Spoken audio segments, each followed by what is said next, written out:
Hi, everybody. Zhu, fantastic that you're here to navigate us today. And I think we'll just let a couple of people come into the waiting room who are joining us today. I know we've got lots of people signed up to listen in, and I know that we've got lots of people who've asked us to send the recording. So we'll give everybody a couple of minutes. It's amazing how long a minute feels when you're the first one on the webinar. Good to see lots of names there of people who are involved in the consortium and lots of people that we're speaking to. So that's fantastic. And Zhu, I think Emma. Yeah. Well, I guess I'll kick things off a bit before we start the discussion. I'll just introducing myself for people who don't know me. My name is Joumanna Bercetche. I am a CNBC anchor, currently on maternity leave, but will be returning back shortly.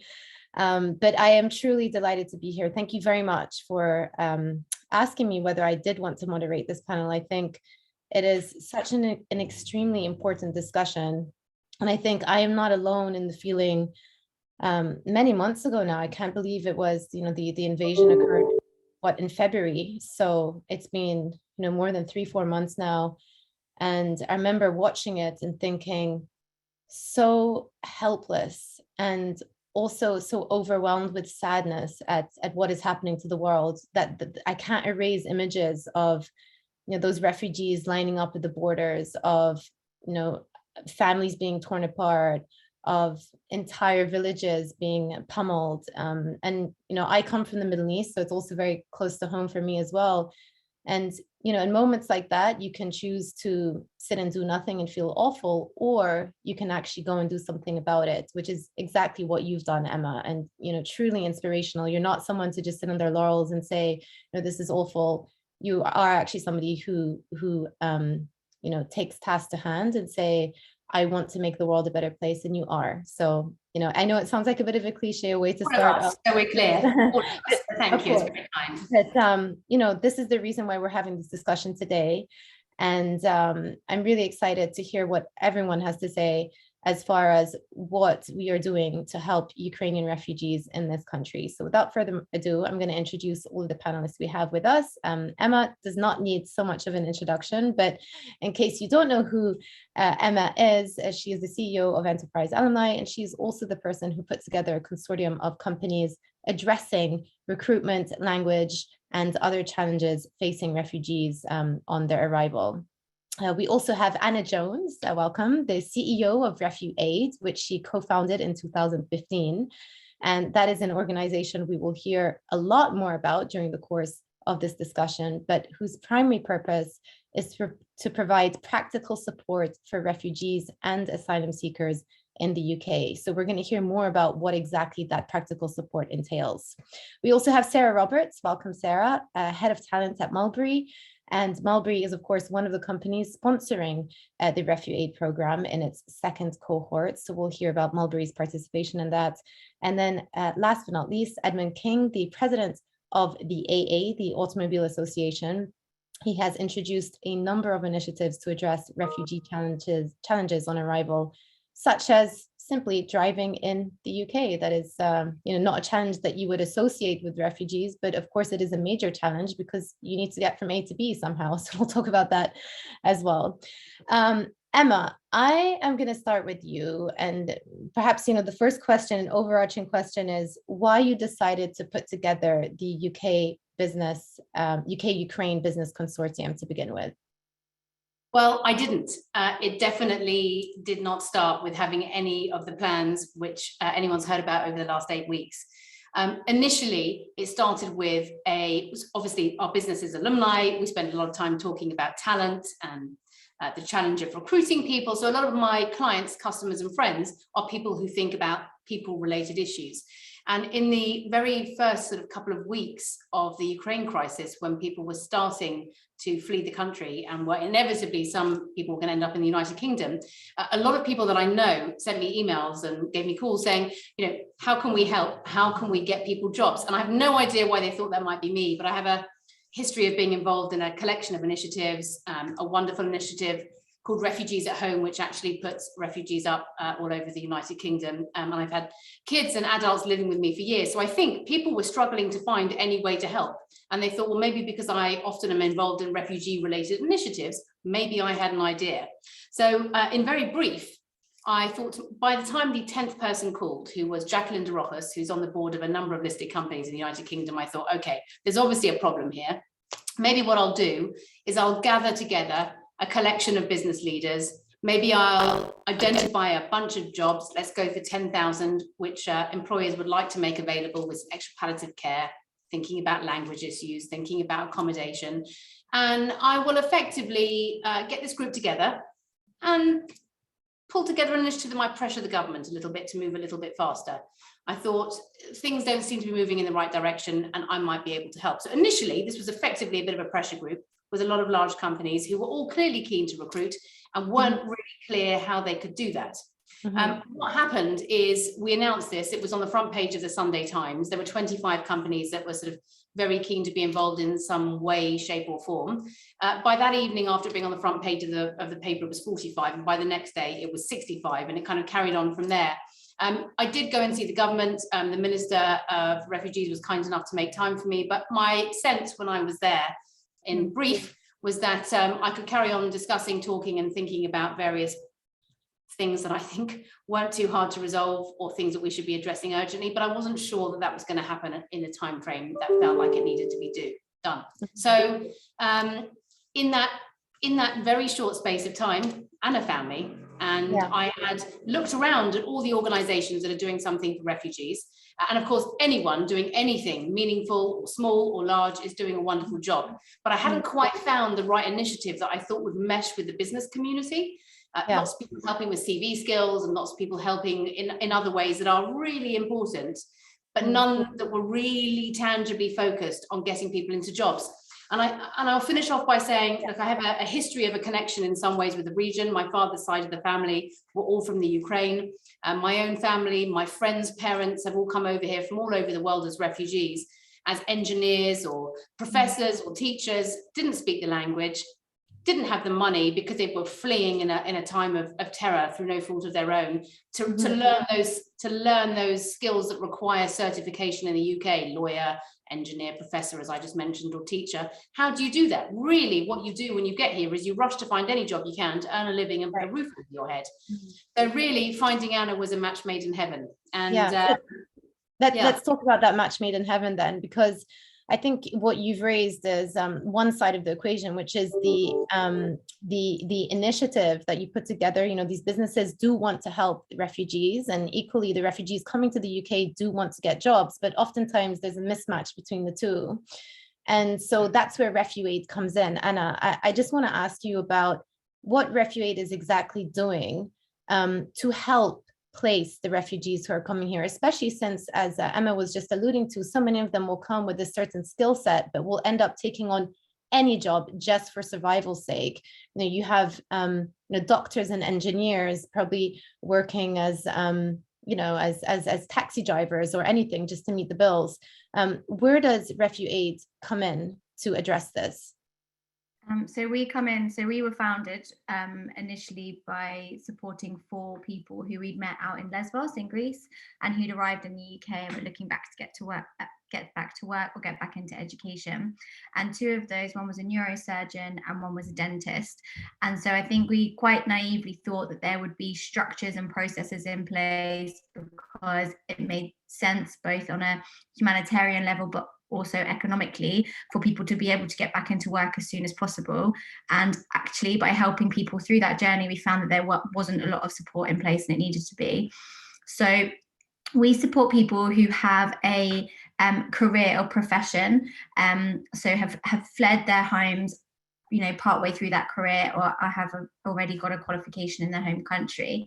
When they arrive in the UK, absolutely, as you mentioned, that neurosurgeon who arrives, or the dentist or the lorry driver, because they need to reaccredit their qualifications, which takes time and which costs money, and people don't have either of those luxuries once they arrive, people end up kind of taking whatever they can get. So kind of best case scenario, it's working kind of underemployed in informal employment. Worst case scenario, people get exploited. So we hear time and time again, people weren't able to find work, and then somebody said that they knew somebody and they met this person who said, oh, we can give you £2.50 an hour, cash in hand, and somewhere to live. And then once somebody is put into either bonded labor or forced, exploitation, it's incredibly hard for them to get out of, and incredibly hard for organizations to come in and help. So underemployment, exploitative employment, people are so vulnerable to those without having the expertise they need to establish their careers. So, and then to get people to be able to work again, you need to kind of invest in them over time. And I think that's what's been so great with the conversation piece around the consortium. So many businesses help, but it's not quite as simple as saying we've got a list of vacancies and you are a X and we have vacancy for X, so it makes sense. It's like, how can we get you to the point where we can fill that vacancy and you can use your skills? And that is language. It's always so overlooked by so many organizations and so many people, that English language is fundamental, and not just being able to say kind of hello, how are you? And we keep hearing a lot from tech companies, oh, but people don't need to be able to speak that good English to work for us. And it's like, of course they do. They're giving direction, taking direction. People need to feel confident in their workplace, and if you aren't able to communicate, you're not going to have that. So the English language, and then reaccreditation. So in terms of just, maybe let's just flesh that thought out in a little bit more detail in terms of what RefuAid is actually practically offering. It's essentially English lessons. So, you arrive as a Ukrainian refugee, you'll be helping, assisting with free English lessons, as well as reaccreditation. Those are the main two principles. Just to flesh so our language program, we work with for-profit language schools throughout the UK who are all English UK or British Council certified, and they provide intensive, structured, professional English language tuition between 16 and 32 hours a week. And the reason that's so important is that government provision, which has been massively stripped over the last few years, which is ESOL, tends to be around an average of 4 hours a week. And what you'll have is, in a location, there will be maybe 2 classes. So those classes could be both beginner lessons, and you might come in and have an intermediate level of English already and be told, oh, but all the availability in your area is 4 hours a week speaking beginner English. And so you never progress. And then again, are forced into that underemployment, or to take whatever you can to survive. And in the same way, it could be an expert English lesson, but there's no kind of stages to get there. So the ESOL is so critically underfunded that we found it wasn't fit for purpose. And English language professionals were saying to us, people need to be studying full time to be able to speak fluently in any kind of decent time frame. So we spoke to the schools, and the schools, which normally charge between £250 and £500 a week, they actually donate the tuition to RefuAid. So they donate the tuition in kind, and we support the student with the travel expenses, the course materials, the exam fees, and also our wraparound casework, which is key to making those placements successful. And then again, sorry. No, your second point, please continue. With the reaccreditation, so to reaccredit is ludicrously expensive in the UK. So if you are a doctor, it's an average of around £6,000. If you're a lorry driver, again, 6,000. For pharmacists and lawyers, it's around 10K. Whatever kind of professional qualification you're going into, it has a price tag with it, and that's a business in the UK. Reaccreditation is a big business. But as a refugee, even if you had money before, people coming from countries of conflict, the currency is completely diminished, as we're seeing in Ukraine, or you've used your entire life savings to be able to get to safety. Whatever it may be, you don't have access to credit, but you also don't have access to overdrafts, credit cards, loans, because you have no credit history in the UK, you've got no fixed address. So we lend the money interest free to cover the cost of UK accreditation. And it was really important to our clients that it was a loan. The first guy, Kareem, who we helped, who's a neurosurgeon, he said to us, I don't need a handout, I don't need a charitable donation, because I'm going to be earning 6 figures in a few years. And he was like, so if you could just lend this to me, and I'll give it back and pass it on. So that's where the idea came from. And we've lent 1.5 million now, and our repayment rate is 98.8%. That is incredible. Yeah, that is an incredible statistic. Well, thanks for sharing that. One more question actually for you. It sounds like obviously from what we've talked about, it's been mostly UK centric, but obviously there are refugees everywhere and they're all over Europe right now. Is this something that RefuAid are getting involved with as well? Are there similar organizations on the ground in other countries that you're working with? So our focus is on people who are coming to arriving in the UK, and I'd love to say we're going international, but our waiting lists are pretty long, and I don't think that's happening anytime soon. Fair enough. I just thought I might ask you. We've been asked. We've been asked. America, because we've got lots of international companies like TELUS based in Canada, who are employers in the UK, who are like, you know, and once you're done in the UK, can you bring this to the US? I mentioned this to Anna about half an hour before the webinar. I mean, for my part, I don't know whether she'd collapse. I think I might collapse if we do anything else for the next. We need a Control-C, Control-V of Emma Sinclair. About 50 of you will suffice. All right, I'm going to turn to Sarah now. I was just going to say, I think like there's a really important conversation though to be had internationally, which we would love to be a part of, around migration and business, because I think it's becoming more and more apparent, and we're seeing kind of business mobilize. Forced migration is going to be one of the major issues of our generation, right? It's whether it's war, conflict, or climate. That's the other thing, you know, the numbers when you look at how many people are going to be forced to move from climate. So business has to play a role in that. They don't, you know, it's great when businesses are choosing to, but at some point they're going to have to, because their own workforces will start to become affected, their own supply lines, things like that. So I think it's just really important that we start having these conversations now about how people can move safely and securely. And yeah, there's a massive international part of that. Most definitely. Sarah, I'm going to turn to you now, representing Mulberry here. I know as a British company, Mulberry was keen to help work with refugees, open doors up to recruitment. Talk to us about, well, number one, why that was important for a company like Mulberry. And number two, what you've learned over the last couple of months or last couple of weeks as you started to open up your doors. Thank you. It's a really good question. And I think similar to everyone else in the call, I think we, you know, when the breaking news of the war in the Ukraine hit the UK, we were all asking ourselves, how can we support, how can we use our resources that we have as a business to support in a really meaningful and structured way.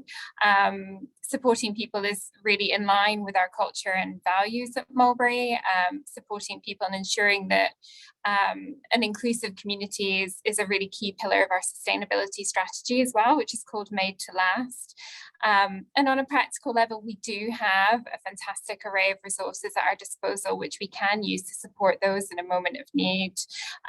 We have job opportunities to offer globally, skilled and unskilled roles. And we also have a really robust wellbeing offer as a business. We have a network of trained mental health first aiders, so we can also offer that support to those individuals who've been through this level of upheaval and trauma.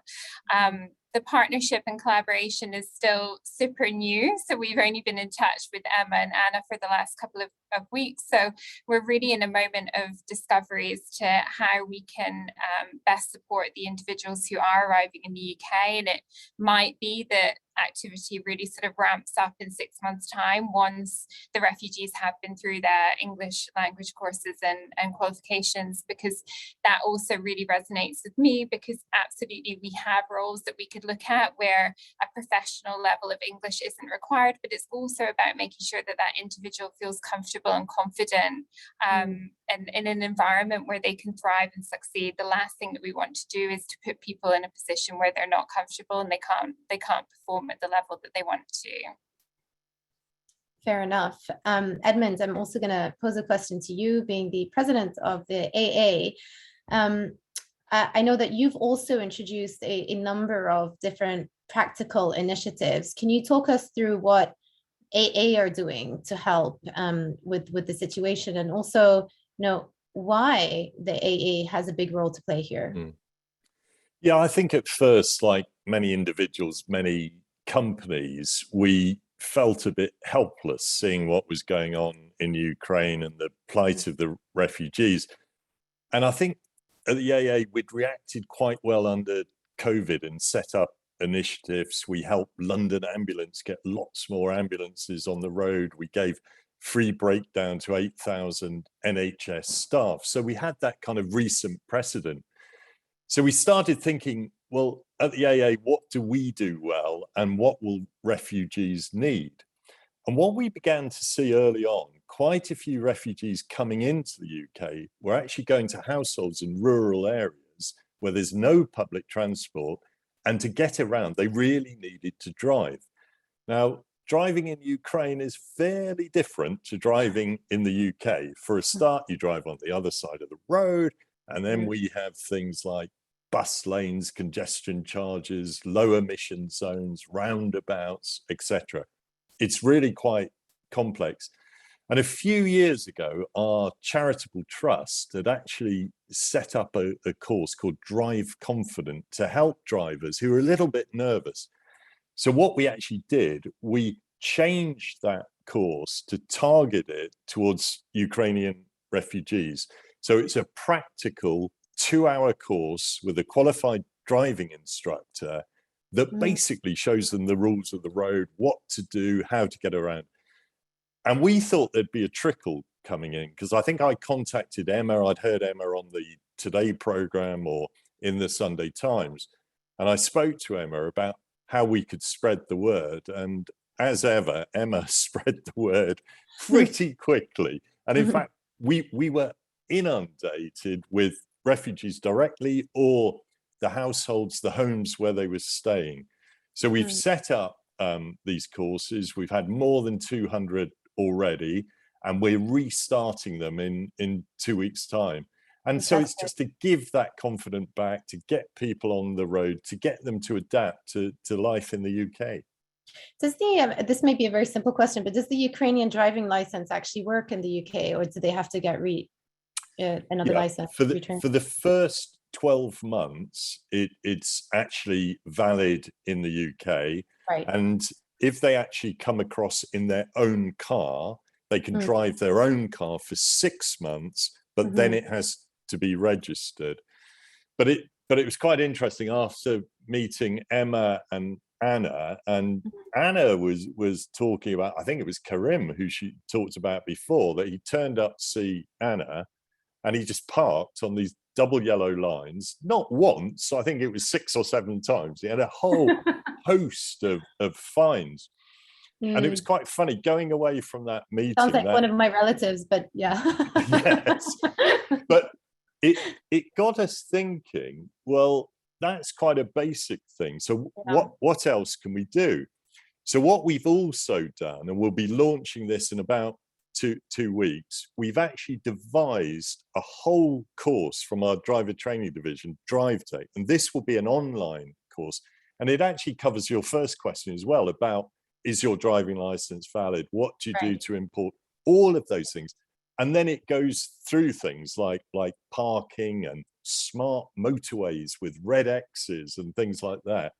And in fact, I've just been proofreading it, and tomorrow it will be translated into Ukrainian. So we'll have an English version and a Ukraine version, and we'll be launching that in about 2 weeks' time. So thanks to Karim for his inspiration there.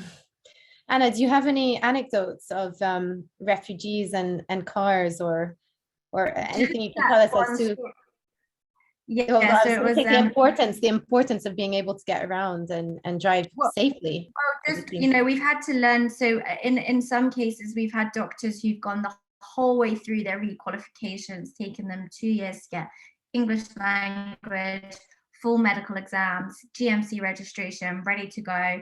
Then they get offered a job in a trust where they need to commute and drive, and that's the kind of thing that prevents them from being able to take up the job offer.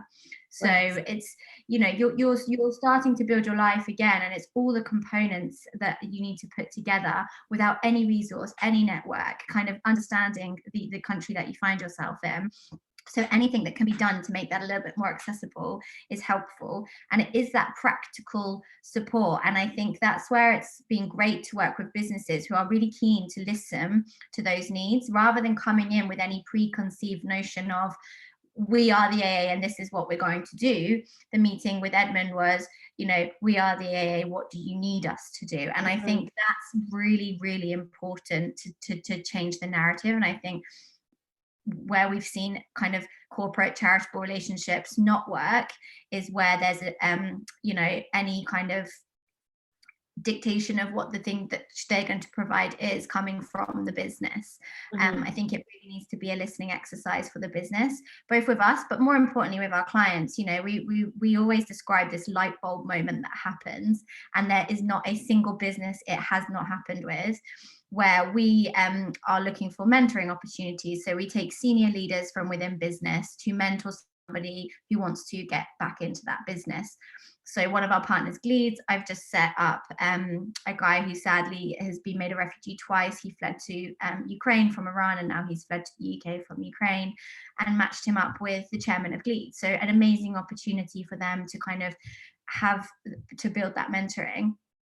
But that's so important. And then we have this light bulb moment where businesses will meet our clients and say, they're amazing. They're just, you know, it's just like talking to a head of HR from XYZ. You're like, yeah, of course. It's just this kind of idea of someone's legal status has changed a perception. So kind of replicating that is the plan as much as we can. I was going to add, if I may, you know, maybe the Gleeds example, even the AA example, I think is some of the magic that's happened over the last 8 weeks. You know, I think Anna can safely vouch that there's a lot of, there's a WhatsApp group with her team and me, which is, do you know someone at, do we know someone at, this is a problem, how can we address it? And, you know, sometimes that's just like everything in life, right? Just sometimes getting from A to B is, do you know someone, or can you pick up the phone to sort something out? And actually the consortium has kind of super accelerated that, because I remember at the very beginning when Anna told me a problem about people dumping cars was after a year, if you don't have a new license, and thinking, you know, and one of Edmund's colleagues had originally reached out. You know, Vodafone are giving SIMs away to refugees because of, you know, obviously when you arrive here, that's just a cost. You know, there are so many initiatives that are really born out of, like with the AA, not speaking for Edmund, but just, you know, we know what they do for a living, so that they can help solve a problem relating to that, but we just need to get the right people talking. And that's kind of the beauty of what the last 8 weeks and hopefully the next 8 years will be, is actually there's a better communication, because, you know, business ultimately is looking to solve a problem. There's lots of resource generally, and most of the consortium members are large. The smallest company, I think, has only got about 2,000 people. So most of the consortium have got size and scale and scope to be able to make lots of change and be able to help in lots of ways. They just need the right magic, which Anna's magnificent team are providing. And well, just add that as well. Oh, sorry. It makes smart business too. And I think that's the thing that's been great. It's not a one-way street. It's not just, oh, we're doing a terrible thing. Great. That's great. It also makes smart business. Like, you know, Vodafone have offered an unlimited amount of SIM cards, which is something people need. We have been inundated with applications for these SIMs. And it's like, who do you think, you know, when they are earning money, who are they going to continue to use as their mobile provider? The people that were there with the AA, you know, who are they going to get their kids to learn to drive with, or their insurance with? The people that were there when they needed them. So I think it does work both ways as well. But I'd add to that, Anna, as well, though. It also works for the companies and the company staff, because they love it that their company is taking an initiative. You know, the fact that driving instructors who are fully booked are going out of their way, working overtime to help us give free courses. You know, we've got our patrols are good mechanics. Many of them have led convoys to Poland, taking goods over there, and they're the right people to do it, because one of the convoys of 8 vans, one of the vans broke down, but having a top AA patrol on that convoy, they were able to sort it out. And the boost of morale amongst people when it comes back on our intranet, there's a patrol who's singing songs for Ukraine, who's written songs. There's someone selling art. There's people are competing throughout the AA because they heard of the initiatives that we've started. So, you know, it helps the companies themselves. It helps the individuals as well as helping the refugees. Well, you know, just to pick up on that, Emma, it seems like there really is an overwhelming amount of support from British businesses and businesses worldwide. You know, you just said that, you know, the businesses from the US have been contacted you saying, you know, how can we get involved as well? what do you think, what do you think spurred this on? And were you surprised at how many companies got in contact with you after you penned that piece in the Times, and all of the various requests you're getting from companies on how they can help, and then driving you to come up with some solutions? Yeah, I mean, lots of the companies involved are overseas companies. It just might be big employers in the UK. It didn't surprise me in the least, right? Because we're all, well, most of the people I know and choose to spend my time with are nice people that care. No one, you have to be pretty heartless to be untouched by what you're seeing on television. And most people want to help. And then on top of that, we've got, 1.5 million open job requisitions in the UK. So we'll desperately need people as employers. That's my day job. That was kind of part what prompted this. All I talk about all day is, finding the right talent for the right job. So I wasn't surprised, because speaking for, my friends, my circle, a lot of people we do business with, people are generally kind and nice and want to help.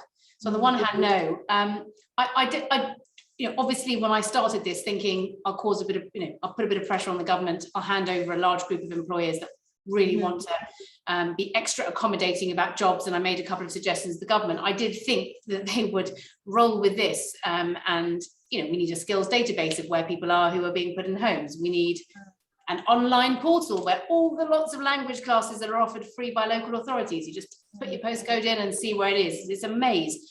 None of these things are hard, but they were things that the government are not yet doing. So I think the surprise for me has been the gap that exists. The surprise for me has been meeting Anna, seeing the kind of size and scale of what they could and should be doing if they had the resource, and that is not quite yet there. So it's the greatest joy to be able to direct it there. And I think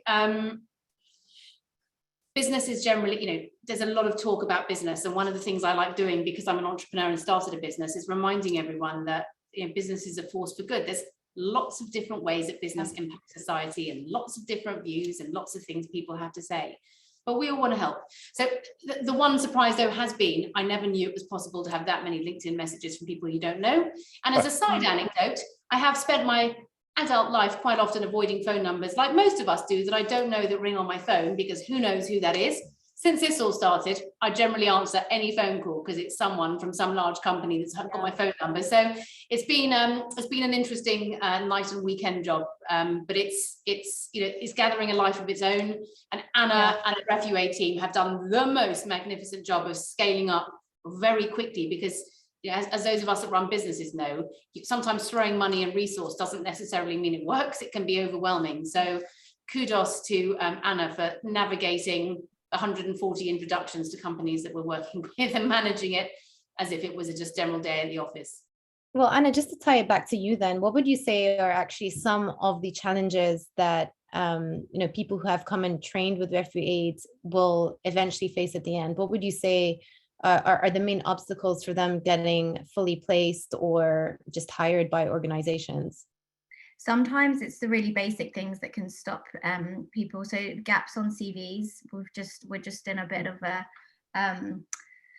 tussle with the NHS, who created a really amazing role during COVID that meant our doctors could work very quickly, and they've now put a requirement on there that if they've got more than 3 years out of practice, they can't take that role up. Well, most of our clients have that amount of time out of practice. So that can be something. People that don't know how to explain that to employers. So if you're in an interview and all of a sudden somebody says, oh, can you explain what you were doing between being in this place and this place at this time? And for them, that's very traumatizing. They were in a very difficult situation, or maybe they lost family members, homes, to have to recount, and then it changes kind of the vibe of an interview and the professionalism of it.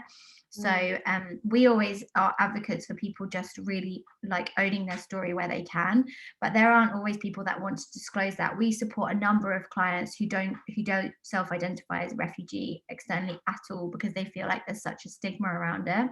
But then that makes it really difficult when they're finding employment to kind of explain things like that. Sometimes it's HR and recruitment teams not having a real understanding of the legalities of hiring someone who has refugee status. So the government make it super difficult to find out what the legalities are around hiring refugees. And time again, it's the first question corporates ask us. So anyone with refugee status has full working rights in the UK, the same as a British citizen. But the only place you can find that information on the government website is on the How to Avoid Illegal Working page. Now, most people who work in HR that I know, as soon as they're on that page, they're out because it's too scary. So it's like just kind of awareness with HR teams and recruiters that people with refugee status probably won't have a passport. If they do, it won't be a UK passport.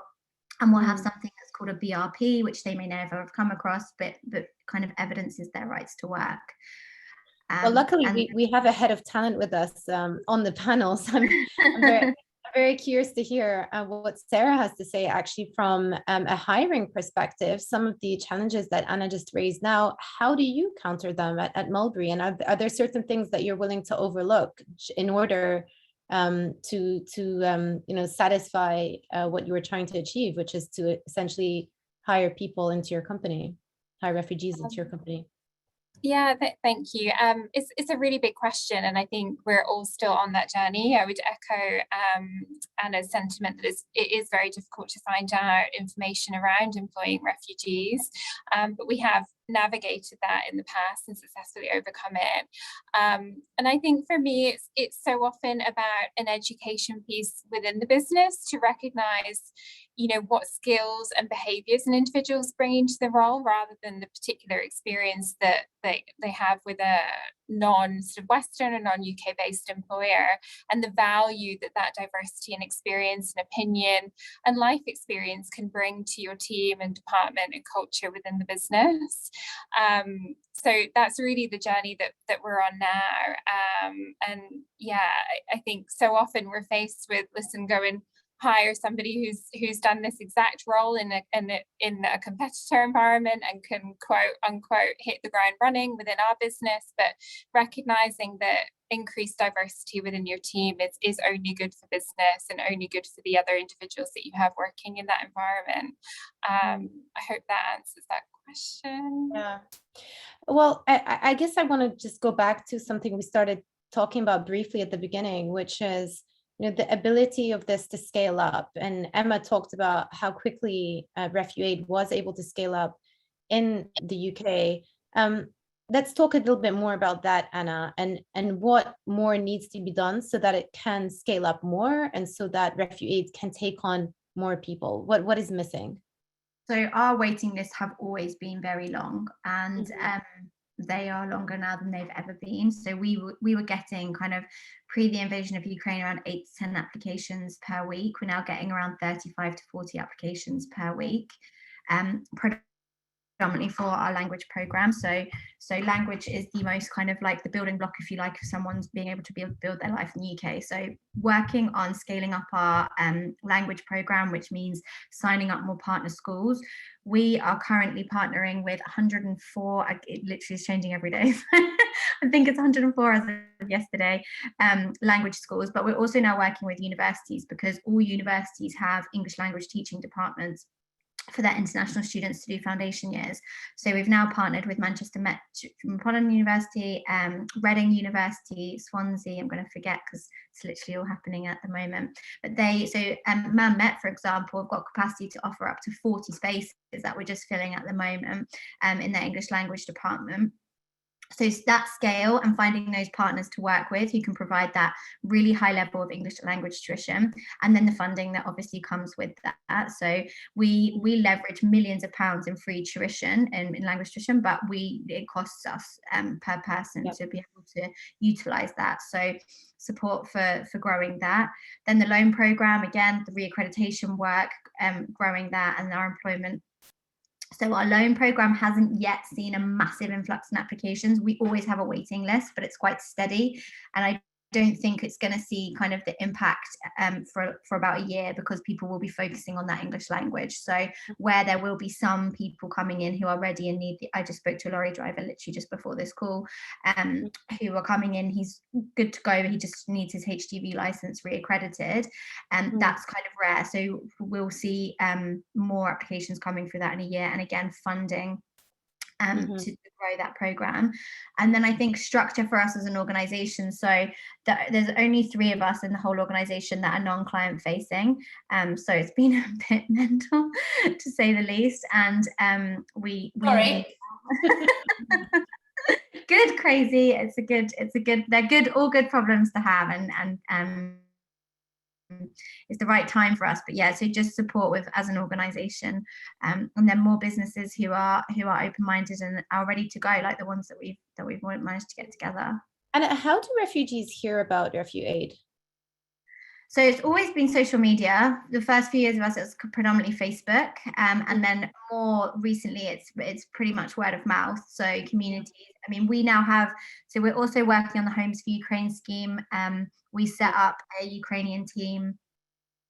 So 2 women from Ukraine and a Polish lady who's working in Warsaw, who are taking applications from people who want to come to the UK, working with refugees at home, who I mentioned earlier, finding safe hosts, because one of the major issues, one of the major problems with it is that the hosts, there's not a lot of safeguarding being done by the government. So we're seeing a lot of host breakdown. So finding safe hosts and then matching up families.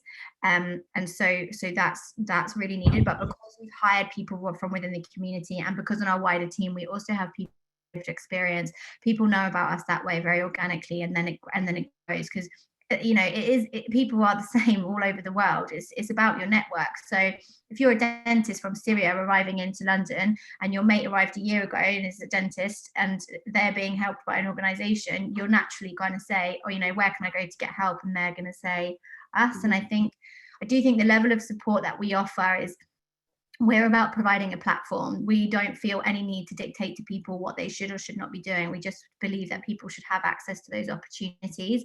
Our core mission is about dignity. It's what would you want your uncle or your brother or your sister to have if they were in another country, and that's essentially what we want to deliver. So I think that's how we find people and keep such a great client base. Edmund, just to round up the discussion on business involvement, Emma earlier said that businesses can be a force for good. Many businesses sometimes get a bad name, fiduciary responsibility and all that. But, at the end of the day, we're seeing loads of British companies step up and want to help and do it because it is the right thing morally to do. What does it mean for a company like AA to get involved in such an initiative? Yeah, I think Emma's absolutely right there, because I took various proposals to our executive committee and said, we could do this, we could do this, we could do this, we could do this. And they said, yeah, do it all, basically. And I think, for businesses, they do have a social responsibility. Employees nowadays have a responsibility. ESG, what we do for the environment, for society, for our community, is actually really important.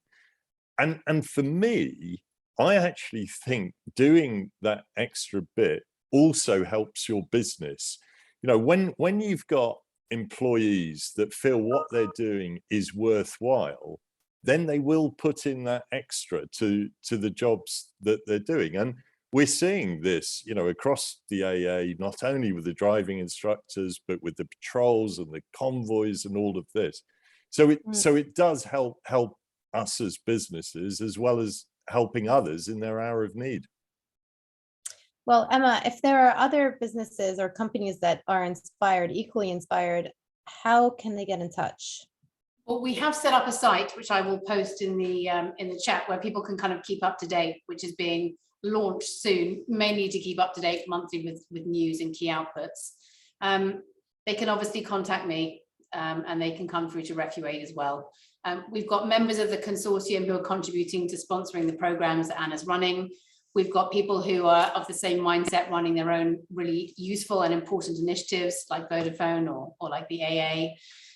We've got people who are minded to get involved and have not yet signed up to the program in terms of sponsorship, but for example, employ a particular type of person that Anna typically finds is coming through to their recruitment desk. So desperately keen to get in touch with people who want engineers. We found a great, when I met Anna, there were lots of dentists, and we found an amazing partner in Portman Dental Group.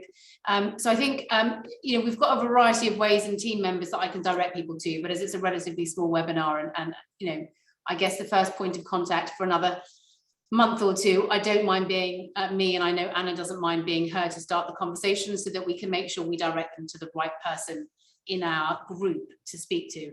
Ultimately, we will, do you want Anna to faint when I say this, but there will be a cohort 3. We had cohort 1 that was a pilot. It was about 8 weeks ago, 4 companies, PwC, FDM, Page, and Portman Dental Group, just to start the scale up with Anna.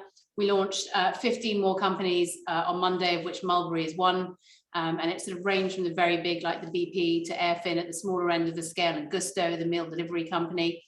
So a real collection of companies for the public to also feel confident and confidence that if you host a Ukrainian family or individual, the business is really looking out and trying to help you to make sure that they can have they'll have a successful job. So cohort 3, 8 weeks time. We're welcoming people that want to sponsor.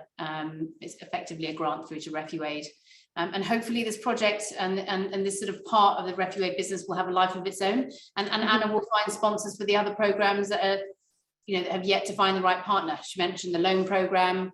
We're looking for a financial partner for that.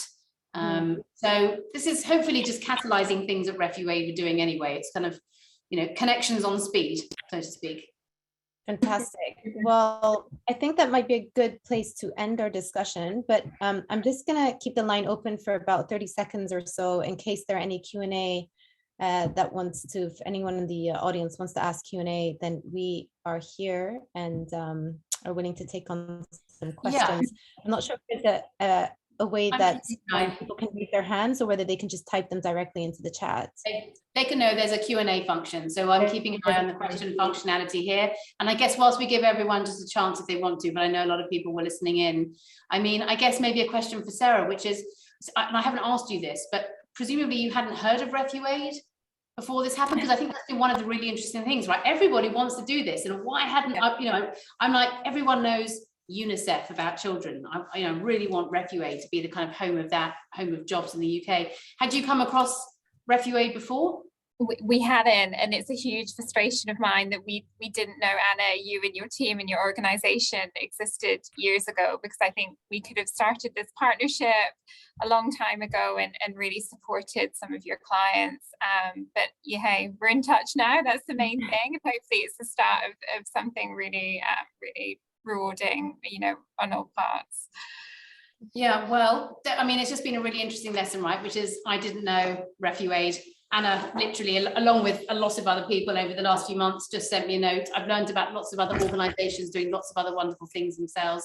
Some of the links have been posted in the chat. There's only one area we can focus on at a time, but I want to take this opportunity to commend Anna for just what she started and what she's doing, Sarah and all the team at Mulberry who've been just so supportive, Edmund, who's doing this wonderful thing to address, imagine you rock up here, what on earth is the congestion charge, what on earth is ULEZ? I mean, I barely understand and I live in London. So a thank you to everyone that's participating, and to use you for for bringing us all together today to just have the first conversation, really, as we announce cohort 2, the first scale up in what I hope is going to become a really sustainable, long-term, much bigger version of the program that Anna was brilliantly running, with all the funds that she needs to do it well for all the people who need our help. Yep, absolutely. And before we log off, we have got one question for Edmund coming from Rachel, who's saying that she's looked at the website regarding courses. How can we sign up for that? My guests have a Ukraine driving license, and as you said, we live remotely with no bus routes. Also, how do they go about being able to afford a car in the current market? Is there any support for that? Yeah. I mean, firstly, all the information is on the AA website. So it is www.theaa.com. and you just put in support for Ukraine, and it comes up with all the details. The new course that I talked about, which is the kind of online, you can get it on mobile phones, that will be launched in about 2 weeks. So keep an eye on the website there for more details. And then we're reopening applications for the practical in-car course, the Drive Confident course, again, in about 2 weeks' time. So go to the website, you'll get the information. On buying a car, that's slightly more difficult. Used cars at the moment actually are very expensive because there's a international chip shortage and new cars are in short demand. But there are various car sharing schemes as well that are less expensive, so that might be a way. And we are finding that some of the families actually that are bringing refugees into their households, you know, have got that runaround car that they are lending out as well. So there are ways of doing it, and we can certainly give advice on insurance, on maintenance, and anything like that. Excellent, Edmund. Thank you for responding.